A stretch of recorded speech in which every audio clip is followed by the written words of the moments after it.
Okay, so this is our render, and what I'm going to do is I'm just going to make some adjustments to it just to make it a little bit more appealing.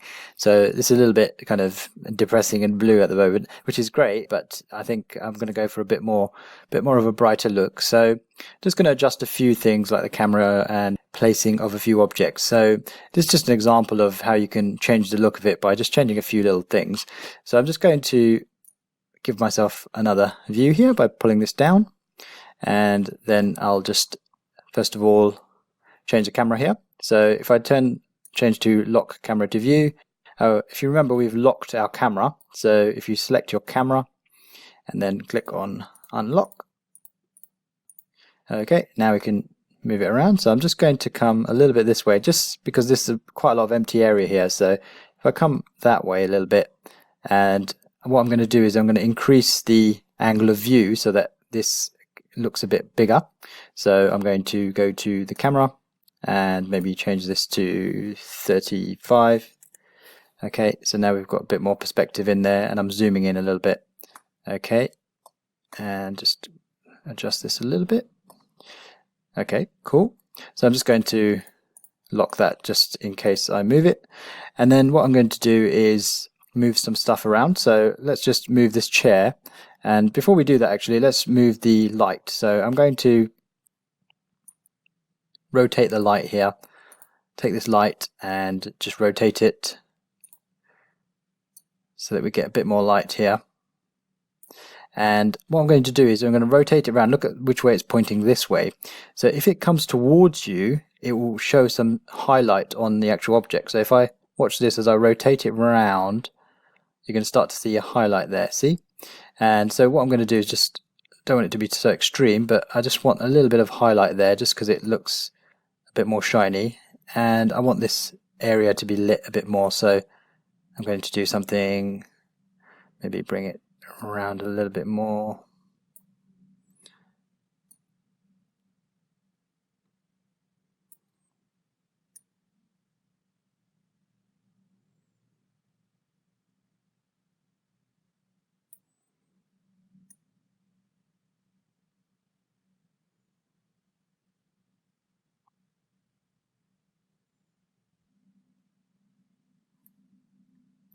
Okay, so in this position you can see I'm getting some bounce lighting coming up, and all this stuff is a bit more lit, which is pretty cool. And what we can see is we're not getting the highlight here, but we're getting a lot more lighting going on, so we're getting a lot more bounce light going on. So let's maybe try and increase this to see if it blows out. I'm looking to see if this stuff gets too bright, so it's a little bit bright here, so maybe just change that down to 7.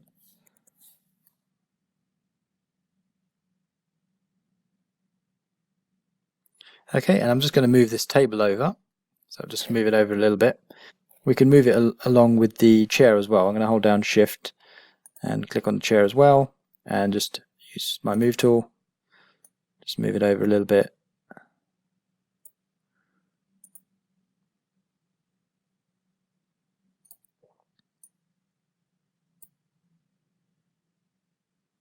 Okay, something like that. And then you can see we're getting a lot more lighting on the objects there, so it's quite nice. So it models them a little bit. What I'm going to do is I'm just going to grab a book, just choose one that you like, and let me just zoom in here. And let's just grab one of these and put them on the table. So I'm just going to select one of these, press Shift D to duplicate it, and then I'm going to just bring it down a little bit. I should have turned on snapping first, but doesn't matter. Can always turn it on later and just move it down.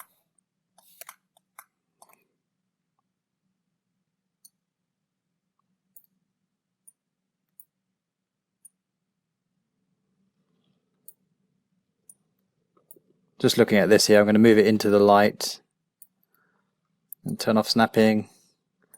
I'm going to rotate it.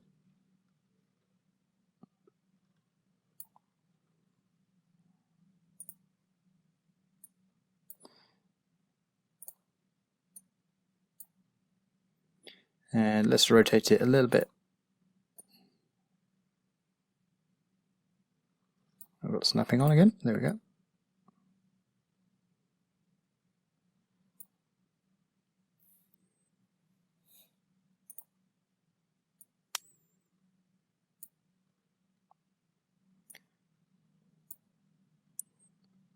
I'm just looking at this, just trying to get an interesting position here.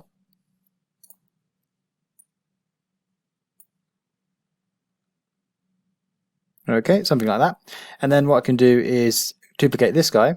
So I'm going to select this picture and just press Shift D again. Let's turn on snapping this time.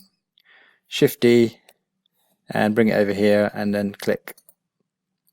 Okay, we're going to rotate it 90 degrees. So let's just have a look in here. Let's just press R and then we're going to press Z for the Z axis so you can see it spinning around, and we want 90 degrees and enter. So there we go. Just let's make sure it's the right way around. Let's change it to material here so you can see.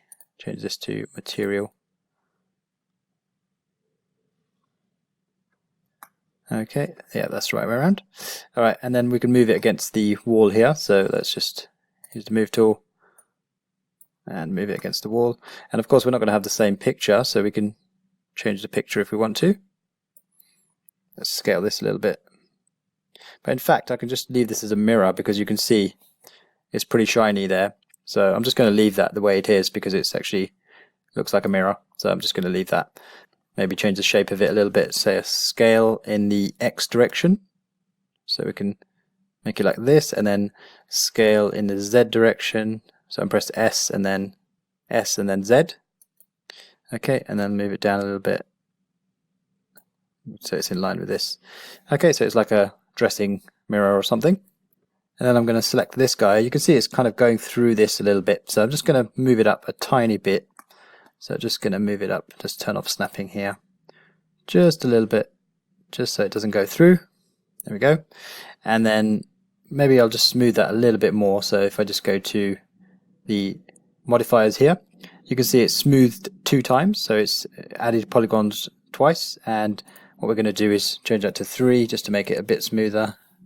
Quite a subtle difference, but you should see something a little bit smoother here. Okay. And the last thing I'll do is I'm just going to change the color here of this ground. So I'm going to change this node editor here. I'm going to change this to the node editor. Click on here and then node editor and then zoom in. And if you remember, we had the mix shader here and we're mixing between the shininess and the diffuse. So let's just make this diffuse a little bit less blue. So we're going to change this color to something warmer. Bit more appealing. Okay, that's better. So now you can see these blue bits stick out a little bit more and this orange bit sticks out a little bit more. Okay, so that's a lot better. So I'm happy with that now. Okay, I'm just going to zoom out a little bit just to make sure that the view is correct. So let's just make sure that lock camera to view is off, and then I can zoom out a little bit. So this is just zooming out the view, not the actual camera, just so we can see what it looks like there. Might make this color a little bit different, slightly more yellowy, and see how that looks.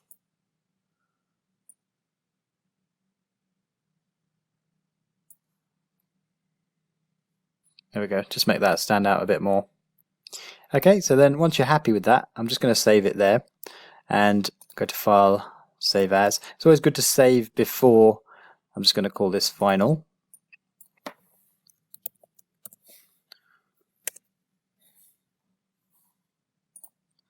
Always good to save before you do your final render because maybe it'll crash or maybe it'll pause or whatever.